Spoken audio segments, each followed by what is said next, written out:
Jaula existencial. Então a gente pode entender a jaula com 4 paredes, né?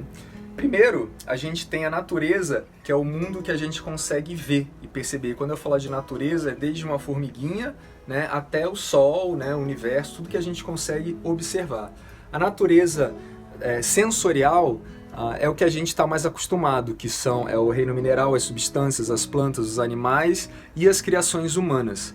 O que está além disso a gente vê, mas não consegue entender. Então, a jaula, o chão da jaula são os nossos sentidos. Nossa visão, audição, fala, pensamento, né? Isso é o que pode limitar ou pode expandir a nossa capacidade de escolha.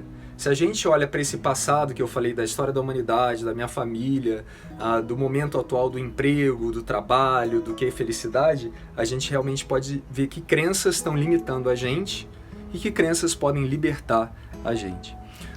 A parte de cima da jaula a gente pode chamar do universo ou da espiritualidade ou do oculto, né, que a gente não consegue muito perceber ou ter uma imagem clara do que significa. Mas se cada um escolhe a sua própria forma de ver o mundo, fica mais fácil. Então, por exemplo, eu entendo que o ser humano é mau e para eu confiar em alguém é difícil. Essa é uma visão de mundo que está nesse lugar mais amplo. Ou eu entendo, não, o ser humano é bom e eu confio até que me prove ao contrário. Isso pode estar atrás da tua crença que cria a tua realidade. Então, em cima e embaixo, a gente tem esses aspectos do mundo material, do que você consegue ver, medir, pesar, e do mundo invisível, do que a gente consegue imaginar ou se conectar a partir de uma meditação, de uma religião, ou diversas religiões, ou da espiritualidade. E entre o nascimento e a morte, a gente vai navegar nessa jaula, nesse chão e nesse teto que é o céu. No meio da jaula, essas 2 paredes, que começa no fenômeno do nascimento e termina no fenômeno da morte, a gente tem essa jornada da biografia das fases da vida e tem um movimento que é tridimensional, que é o passado, o presente e o futuro.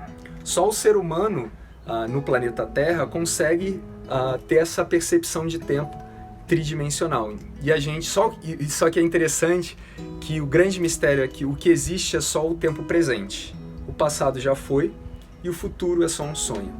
Só que se a gente não presta atenção na nossa história, da onde a gente veio, os traumas, o que falaram pra gente, essas visões de mundo que vieram desde que a gente nasceu, muitas vezes oprimindo a gente, a tendência de futuro é que ele vai repetir o passado com base no medo e aí da ansiedade, com base no que eu posso perder, o que eu não posso perder, medo de passar fome, de não ter onde morar, medo de não ser amado, medo de não ser reconhecido, medo de não ser.